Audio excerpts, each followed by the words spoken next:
Jelang melawan Cina besok lusa, Timnas Indonesia terus matangkan persiapan. Akankah Elkan Bagot dan Jairo Ridewal tiba di Jakarta hari ini? Skuad asuhan Branko Ivanovic tiba di Bandara Soekarno-Hatta, Tangerang, Banten pada Senin malam waktu Indonesia Barat. Begitu mendarat, skuad berjuluk The Dragon langsung menuju bus yang akan membawa mereka ke hotel tempat menginap.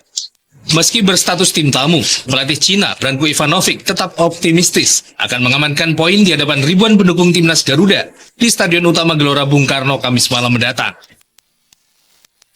I'm optimistic. I really respect the Indonesian team because they really show excellent performance during this Copa games, and they have a lot of new players with experience. And of course, they are excellent players, amazing players. Of course, his experience from Europe, from as a player, can just many good things bring to Indonesia team. Skuad Garuda wajib menang atas Cina dalam laga lanjutan kualifikasi Piala Dunia 2026 zona Asia. Kemenangan atas Cina akan membuka peluang Garuda lolos langsung ke Piala Dunia yang akan digelar di Amerika Utara. Sebelumnya timnas Cina berhasil mengungguli skuad Garuda saat bertanding di Stadion Sepak Bola Pemuda Qingdao Oktober 2024 silam. 2 gol tuan rumah dicetak oleh Bai Helamu Abdulwali pada menit ke-21 dan Zing Yuning pada menit ke-44. Gol balasan Tom Hei di menit ke-89 tak mampu menyelamatkan skuad Garuda dari kekalahan. Tim asuhan Patrick Kluivert menempa diri di Stadion Madia Senayan, Jakarta. Sebelumnya, mereka menjalani pemusatan latihan di Bali sejak 26 Mei, lalu melanjutkan perjalanan ke Jakarta 2 hari lalu. Kevin Dix kali ini telah ikut bergabung latihan bersama, sementara Martin Paes masih dalam perjalanan menuju Indonesia. Sejauh ini, sudah 29 pemain timnas Indonesia yang bergabung dalam latihan di Jakarta. Selain Martin Paes, Sandy Walsh dan Eliano Reinders belum bisa bergabung dengan skuad Garuda karena cedera dan alasan pribadi. Pada sesi latihan kali ini, para pemain memfokuskan diri pada kondisi fisik dan taktikal. Laga Timnas Indonesia versus Cina akan digelar Kamis 5 Juni di Stadion Gelora Bung Karno. Untuk tetap menjaga peluang lolos ke putaran final Piala Dunia 2026, skuad Garuda mesti menaklukkan tim tirai bambu. Penjaga gawang tim nasional Garuda Martin Paes tiba di Bandara Internasional Soekarno-Hatta, Tangerang, Banten Selasa dini hari. Terbang dari Dallas, Martin Paes memposting berada di pesawat menuju Indonesia dengan iringan lagu Tanah Airku. Meski tidak dapat membela timnas Indonesia pada laga melawan Tiongkok karena akumulasi kartu kuning, Martin Paes tetap bergabung untuk latihan dalam lanjutan kualifikasi Piala Dunia 2026 zona Asia. Paes mengatakan rekan-rekannya sudah bekerja sangat keras di Bali. The guys work really hard in Bali, and I can't wait to join them, work hard, and then karya keras, and fight for Indonesia. Selanjutnya, Paes akan beristirahat sebelum gabung dengan para pemain lain yang sudah melakukan latihan perdana di Jakarta. Emil Audero berlatih serius bersama rekan setimnya di lapangan Madia Senayan Senin kemarin. Ia mempersiapkan diri secara maksimal guna menjaga gawangnya dari kebobolan saat menghadapi Cina. Kehadirannya di skuad Garuda semakin mempertebal kekuatan penjaga gawang yang juga diperkuat oleh Martin Paes. I'm happy and really proud to be here. I came here only once, okay, in Jakarta, but last time I've seen and I felt what does it mean for Indonesia. I was saying happy and proud. Sebelum gelar latihan di Jakarta, skuad Garuda telah melakukan pemusatan latihan di Gianyar, Bali sejak 26 Mei. Laga hidup mati Indonesia melawan Cina akan berlangsung Kamis malam di Stadion Gelora Bung Karno. Kepala pemandu bakat timnas Indonesia, Simon Tahamata, ikut memantau jalannya latihan Jay Idzes dan kolega di Stadion Madia Senayan, Jakarta, Senin kemarin. Menurut Simon, Indonesia memiliki talenta yang berlimpah pada olahraga sepak bola, sehingga dirinya tertarik menjadi bagian dari timnas Garuda. Saya bisa kembali di Ajax, tetapi kami mau pulang kembali di sini.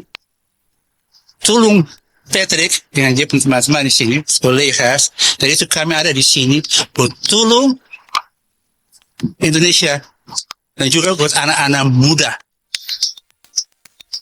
Sebelum menekuni profesi sebagai pemandu bakat, Simon merupakan pemain Ajax Amsterdam yang turut menyumbangkan 3 trofi Eredivisie, yakni pada tahun 1977, 1978, dan 1980. Cina dengan berbagai alasan. Meski demikian, tampaknya hal itu rupanya tak menjadi persoalan serius. Menurut manajer timnas Sumarji, tim pelatih siap memaksimalkan skuad yang ada tanpa ada tambahan pemain lagi. Sementara 30 pemain akan tetap jadi satu. Kemungkinan kalaupun ada sangat kecil. Bahkan kami komunikasikan kembali sama Tim Patrick. Apakah ada yang akan ditulangkan atau tidak. Tapi komunikasi awal tetap 30. Untuk kepastiannya kita tunggu nanti.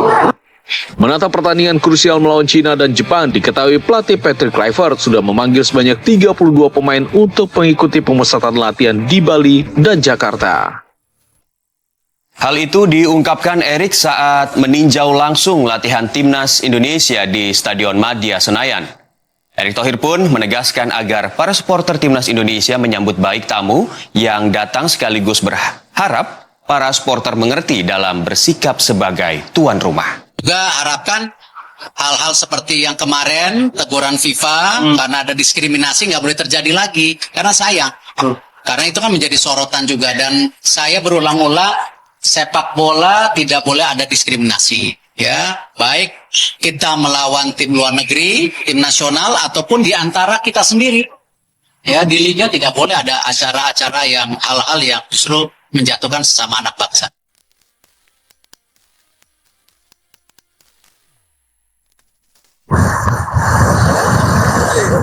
Timnas Indonesia kembali dihadapkan dengan laga krusial pada lanjutan kualifikasi Piala Dunia 2026 zona Asia. Tim Merah Putih harus melewati hadangan negeri tirai bambu Cina pada 5 Juni mendatang. Kemenangan menjadi harga mati bagi Timnas Indonesia, mengingat mereka kini berada pada peringkat 4 dengan mengoleksi 9 poin dari 2 kemenangan, 3 hasil imbang, dan 3 kekalahan. Jika berhasil meraih kemenangan, Timnas Indonesia akan naik ke peringkat 3 dengan syarat Arab Saudi harus takluk atau imbang dari Bahrain. Demi meraih hasil maksimal, Timnas Indonesia kembali melanjutkan pemusatan latihan di Jakarta setelah sebelumnya Timnas Indonesia menggelar latihan selama 5 hari di Bali. Pada latihan yang berlangsung di Stadion Madia Senayan, Jakarta, Ketua Umum PSSI Erick Thohir turut hadir menyaksikan skuad Garuda. Erick menyebut Timnas Indonesia sudah memiliki chemistry yang bagus jelang laga menghadapi Cina. Selain itu, dengan skuad yang dimiliki Indonesia sekarang, ia yakin kedalaman tim sudah sangat baik dan siap meraih kemenangan untuk menjaga asa ke Piala Dunia. Ya, kan memang kemarin di Bali kita punya cukup waktu lah untuk tim ini bisa lebih bersama, dan mereka mulai juga recovery karena kan habis season panjang kan mayoritas dari mereka. Jadi ya saya lihat juga chemistry-nya juga mulai terbangun, ya nanti kita lihat hasil. Kita percaya sekarang tim nasional kita sudah punya kekuatan 2x11 yang saya selalu bilang. Kalau dulu ada 1-2 cedera kita udah pusing. Ya, sekarang dengan ada 2 goalkeeper ditambah lagi ada Nadeo, ya ada Erlangga, saya rasa ini kan komposisi yang cukup dalam gitu. Sama juga di bek kanan, bek kiri, bek tengah. Ya, lapangan tengah kita sudah mulai ada, masih kurang 1-2 mungkin ke depannya. Depan kita mungkin perlu tambah, tapi ya dengan kekuatan hari ini saya rasa keseimbangan tim sudah sangat bagus. Nah, hari ini di titik yang sama juga.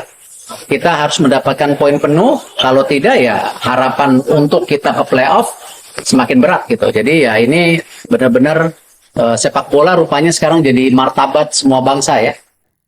Setelah menghadapi Cina, Timnas Indonesia langsung bertolak ke Jepang untuk menghadapi tim Samurai Biru pada laga terakhir Grup C.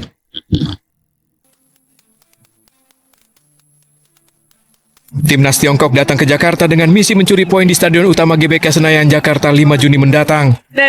Selain itu, skuad Naga juga berambisi meraup kemenangan di laga terakhir melawan Bahrain pada 10 Juni.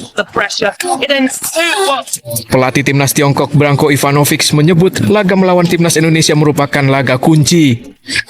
Pasukannya mengemban tugas berat karena Indonesia yang tampil di hadapan puluhan ribu fans fanatiknya lebih diunggulkan. Untuk memompa semangat tim, sekitar 3.000 supporter Tiongkok akan menonton langsung laga di Stadion GBK Senayan, Jakarta. Hal tersebut juga disampaikan Ketua Umum PSSI Erick Thohir. Kalau kita kemarin bisa menyambut supporter dari Saudi, dari Bahrain, dari Australia, sama ya support dari China juga kita harus sambut dengan baik gitu. Dan kita juga harapkan hal-hal seperti yang kemarin teguran FIFA karena ada diskriminasi nggak boleh terjadi lagi karena sayang. Karena itu kan menjadi sorotan juga dan saya berulang-ulang sepak bola tidak boleh ada diskriminasi ya, baik kita melawan tim luar negeri, tim nasional ataupun di antara kita sendiri. Ya, di liga tidak boleh ada acara-acara yang hal-hal yang justru menjatuhkan sesama anak bangsa. Ada berapa supporter Cina yang datang Pak? Katanya 3.000. 3.000. Selain langsung dari Tiongkok, pendukung Tiongkok juga bakal terbang langsung dari sejumlah negara Asia Tenggara termasuk Vietnam, Thailand, Malaysia, dan Filipina. Ketua Umum Persatuan Sepak Bola Seluruh Indonesia PSSI Erick Thohir buka suara soal persiapan tim sepak bola nasional Timnas Indonesia menjelang laga kontra China pada 5 Juni mendatang. Dijumpai di Istana Kepresidenan Jakarta Senin 2 Juni, Erick mengatakan bahwa persiapan dilakukan dengan sebaik-baiknya, mengingat laga tersebut sangat penting untuk posisi Indonesia di klasemen akhir Grup C, putaran ketiga kualifikasi Piala Dunia 2026 zona Asia. Apalagi jika menengok 2 laga terakhir yang dihadapi timnas, di mana sempat kalah oleh Australia, namun dapat kembali mendominasi dalam laga kontra Bahrain, sehingga Indonesia berada di posisi keempat klasemen sementara dengan 9 poin. Artinya melawan China juga sangat penting untuk kita bisa mendapatkan poin sepenuh.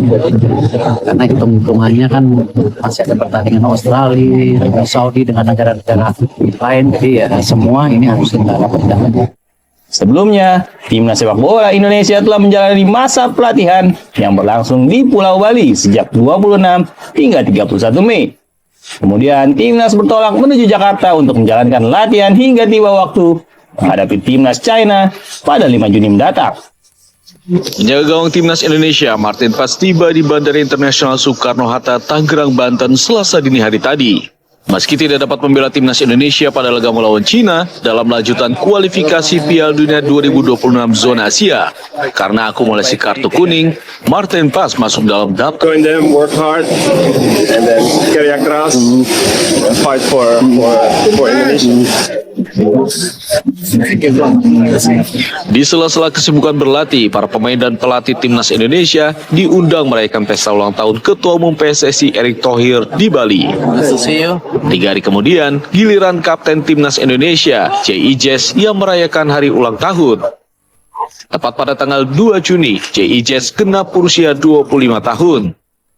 Tak ada pesta meriah, lantaran sang pemain tengah sibuk menjalani latihan intensif jelang laga menghadapi Cina.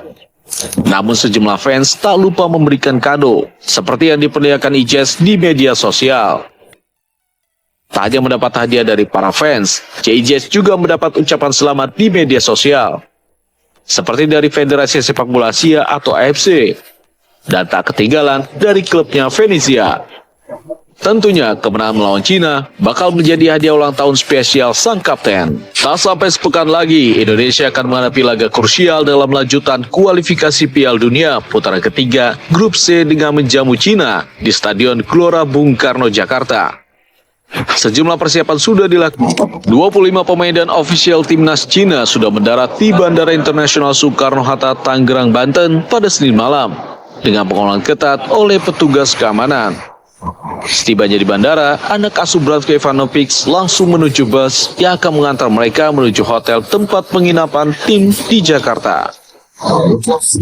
Pelatih timnas Cina Branko Ivanovic mengungkapkan timnya sangat optimis dapat mencuri poin penuh dari Indonesia. Namun ia juga waspada karena Indonesia memiliki banyak pemain yang bermain di luar negeri. Timnas Cina sendiri saat ini menghuni posisi juru kunci Grup C kualifikasi Piala Dunia 2026 zona Asia dengan 6 poin. Berselisih 3 poin dari Indonesia yang mengoleksi 9 poin di posisi 4 klasemen. Pertandingan ini akan menjadi laga hidup mati bagi kedua tim untuk lolos ke fase selanjutnya.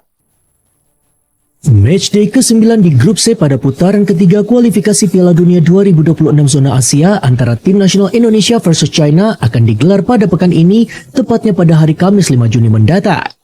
Tim nasional Indonesia saat ini berada di posisi keempat di grup C usai berhasil mengalahkan Arab Saudi dan juga Bahrain di laga sebelumnya. Skuad Garuda juga imbang 3 kali saat menghadapi Australia, Arab Saudi dan juga Bahrain. Hasil itu membuat tim nasional Indonesia mampu mengemas 9 poin. Skuad Garuda hanya selisih 4 poin dari Australia di peringkat kedua yang merupakan posisi untuk lolos langsung ke Piala Dunia 2026. Sementara itu, China ada di posisi juru kunci atau peringkat ke-6 di grup C dengan raihan 6 poin. Tim Dragon di laga sebelumnya berhasil mengalahkan Indonesia dan juga Bahrain. Duel yang akan berlangsung di Stadion Utama Gelora Bung Karno pada hari Kamis nanti akan sangat menentukan posisi Indonesia yang berpeluang untuk bisa menggeser Australia. Atau paling tidak diharapkan skuad Garuda perlu untuk mengamankan posisi 4 besar agar tetap bisa melaju ke babak keempat kualifikasi di Piala Dunia 2026 zona Asia. Pelatih tim nasional Indonesia yaitu Patrick Kluivert optimis timnya bisa meraih poin penuh saat menjamu China. Meskipun di laga nanti tim nasional Indonesia tidak turun dengan skuad terbaiknya, setidaknya ada 6 pemain tim nasional Indonesia yang dipastikan akan absen. Mulai dari Eliono Reinders karena urusan keluarga, Martin Pas dan juga Marcelino Ferdinand karena akumulasi kartu, serta Shandy Walsh dan juga Ragnar Oratmangun dan juga Septian Bagaskara karena dilanda oleh cedera. Sang kapten tim yaitu Jay Itzes juga menegaskan meski kehilangan beberapa pemain pilarnya, arah permainan dan juga semangat di dalam tim akan tetap terjaga untuk laga penting tersebut nanti. Tim dengan julukan The Dragons tiba di Terminal 3 Bandara Soekarno-Hatta, Tangerang, Banten malam tadi pukul 22:30 waktu Indonesia Barat. Timnas Tiongkok datang dengan membawa 25 pemain, 3 pemain di antaranya merupakan pemain naturalisasi, yaitu Serginho, Jiang Guangtai, dan Yang Mingyang. Para pemain langsung menuju ke hotel dan akan fokus berlatih jelang lawan Indonesia 5 Juni mendatang. Jelang laga ini, pasukan Branko Ivanovic mengincar kemenangan. Namun Ivanovic juga menyoroti peluang Indonesia lolos kualifikasi dengan banyaknya pemain diaspora berpengalaman di Eropa.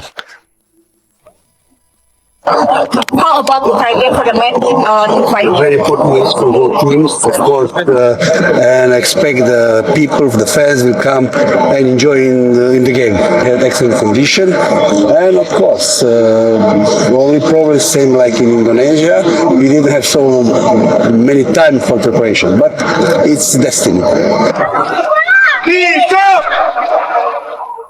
Saat ini Tiongkok ada di posisi terakhir grup C dengan 6 poin. Mereka tertinggal 3 poin dari timnas Indonesia yang berada di peringkat keempat.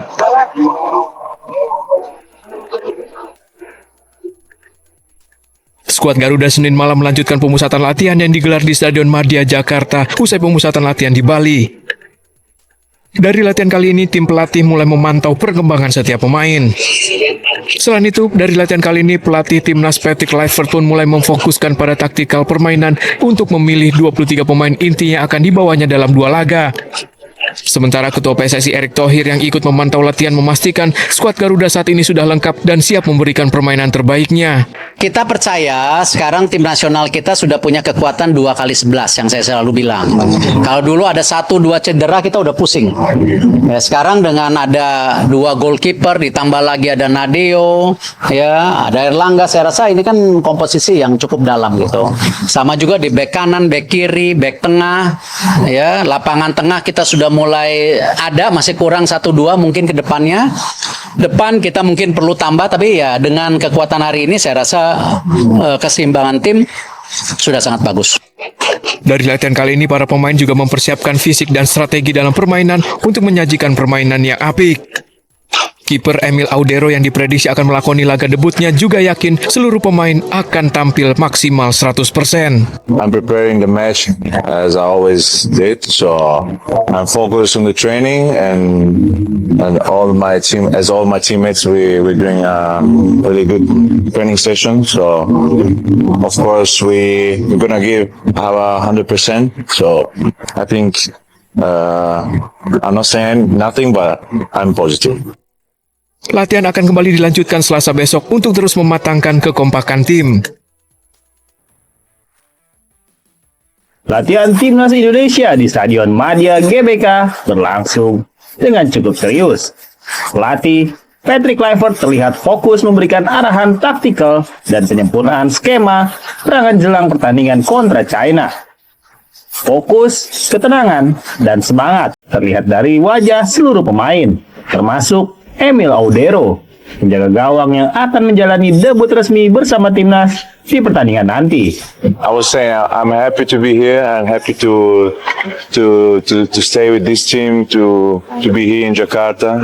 Of course, I have the possibility to play my first time here for Indonesia. So it's of course it's a big pleasure, and I'm not nervous because it's football, it's joy. So I'm preparing the match as I always did. So I'm focused on the training and all my teammates we're doing a really good training session. So of course we're gonna give our 100%. So Emil mengaku latihan di Bali memberikan waktu berharga bagi para pemain untuk saling memahami satu sama lain.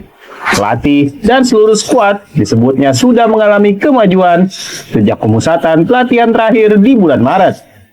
Emil juga membawa sebuah gelang dari Lombok yang ia sebut sebagai jimat keberuntungan saat membela Indonesia di laga internasional pertamanya. Semoga kehadiran Emil akan menjadi tembok kokoh lini pertahanan Indonesia dalam dua laga penting menghadapi China dan juga Jepang. Persebaya Surabaya mengakhiri kompetisi Liga 1 musim 2024-2025 di posisi keempat. Hasil ini lebih baik dari musim sebelumnya yang mengakhiri liga di peringkat ke-12. Capaian di Liga 1 musim kemarin menjadi bahan evaluasi manajemen tim Bajul Ijo. Hampir 80% komposisi pemain musim kemarin tetap dipertahankan. Di antaranya 4 pemain asing seperti Bruno Moreira, Flavio Silva, Dejan Tumbas, dan Francisco Rivera. Pemain yang dipertahankan ini memiliki kontrak jangka panjang. Untuk pemain baru yang akan didatangkan juga akan dikontrak jangka panjang agar komposisi pemain tidak selalu dirombak setiap musimnya. Sebenarnya kan kita sejak musim lalu sudah bikin perencanaan kan bahwa pemain-pemain itu harus kontraknya jangka panjang dan sebagainya. Kalau teman-teman bisa lihat komposisi tim ini kan hampir 70-80% adalah multi years, yaitu jadi pondasi kita. Beberapa pemain yang nanti kita siapkan untuk musim depan juga kita akan konsepnya akan multi years karena Persebaya nggak mau tiap tahun bongkar pasang tiap tahun bongkar. Selain itu, komposisi pelatih juga akan mengalami perubahan dengan hadirnya pelatih baru. Pelatih sebelumnya, Paul Munster, memilih tidak memperpanjang kontrak dan dikabarkan akan mengarsiteki tim promosi Bayangkara FC. Agung Dharma, Berita 1, Surabaya, Jawa Timur. Kiper andalan Persib Bandung yaitu Kevin Ray Mendoza Hansen akhirnya resmi meninggalkan Maung Bandung setelah 1,5 musim bersama. Perjalanan Kevin Ray Mendoza Hansen bersama Persib Bandung memang penuh dengan makna dan juga kebanggaan tersendiri. Apalagi kiper asal Filipina itu ikut andil dalam membawa Persib untuk bisa juara back-to-back. Namun Persib Bandung memutuskan tidak memperpanjang kontraknya. Kevin Mendoza sebelumnya datang atas rekomendasi pelatih Pocan Hodak pada pertengahan musim 2023-2024 yang lalu. Saat itu Persib Bandung sedang menghadapi masa sulit di bawah Mister Gawang di mana mereka dilanda krisis kiper akibat cedera dan masalah kebugaran. Namun kehadiran dari Kevin Ray Mendoza justru menjadi titik balik yang mengantarkan tim meraih puncak prestasi. Ia tidak sekedar mengisi kekosongan tetapi juga menjawab tantangan dengan gemilang. Ia tampil dalam 14 pertandingan termasuk 4 laga krusial di fase Championship Series dan juga mencatatkan 49 penyelamatan penting yang turut mengantarkan Persib agar bisa meraih gelar juara di musim 2023-2024. Di musim berikutnya, Mendoza tetap menjadi bagian penting dari skuad meski sempat berbagi menit bermain dengan Teja Paku Alam. Ia tampil dalam 27 laga di sepanjang musim 2024-2025 kemarin dan mencatatkan 63 penyelamatan serta kembali menjadi bagian dari kesuksesan Persib untuk meraih gelar juara untuk kedua kalinya secara beruntun. Meski kebersamaan ini cukup singkat, pihak Persib Bandung menyatakan Kevin Ray Mendoza meninggalkan kesan yang mendalam untuk Maung Bandung. Kevin Ray Mendoza datang untuk memberikan yang terbaik dan pergi membawa rasa hormat dari seluruh keluarga besar Persib. 2025 siap bergulir di Istora Senayan Jakarta pada 3 hingga 8 Juni 2025. Pada konferensi pers yang digelar di Hotel Fairmont Senayan Jakarta, gelaran Indonesia Open 2025 kali ini akan memperebutkan hadiah sebesar 1.450.000 USD atau sekitar 23 miliar rupiah. Hal tersebut menjadi salah satu pemicu semangat para pemain top dunia untuk berjuang meraih prestasi. Pebulu tangkis ganda campuran Felisa Aberta juga mengungkapkan bahwa persiapan menghadapi pertandingan selalu sama meski bermain di level manapun. Ia bertekad untuk menjadi juara dan menampilkan performa terbaiknya. Nggak beda jauh lah ya, paling tiap pertandingan sama aja, persiapannya juga selalu sama, mau level berapapun nggak pernah berubah, pasti maunya juara, pasti mau nampilin terbaik. Kalau juara pastinya maunya menang terus, nggak kalah. Terus ya semoga aman semua, nggak ada cedera. Keinginan yang sama juga diungkapkan oleh pebulu tangkis ganda putra Indonesia Leo Rolikarnado. Ia menargetkan untuk bisa merengkuh juara di Indonesia terbuka tahun ini. Tidak hanya itu, Leo bahkan juga menyatakan bahwa dirinya belum pernah sekalipun meraih juara dalam 3 edisi terakhir Indonesia terbuka yang digelar di Istora Senayan.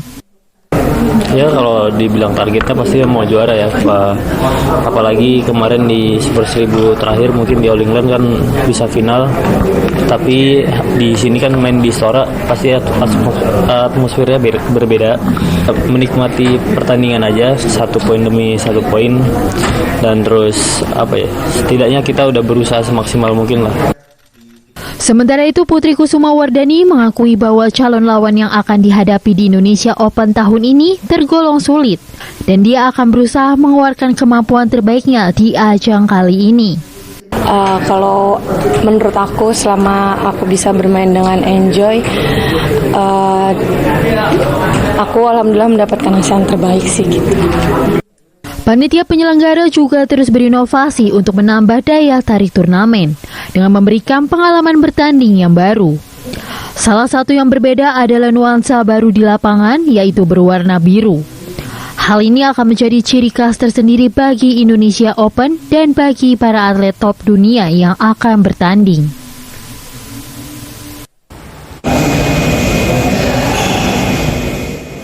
Usai Singapore Open, agenda Badminton World Federation berlanjut ke Indonesia Open yang digelar pada 3 hingga 8 Juni 2025. Turnamen level 1000 itu berlangsung di Istora Gelora Bung Karno, Senayan, Jakarta. Sejumlah pemain mulai berdatangan ke Jakarta, diantaranya ganda putri asal Amerika Serikat, Alison Lee dan Lauren Lam. Pasangan ranking 85 BWF itu ditemani legenda bulu tangkis Indonesia, Greysia Poli. Mereka melakukan latihan sekaligus penyesuaian cuaca Jakarta dengan berlatih di Gor Badminton TVRI. Selepas melaksanakan latihan, Alison Lee mengungkapkan antusias serta memberikan yang terbaik di gelaran Indonesia Open.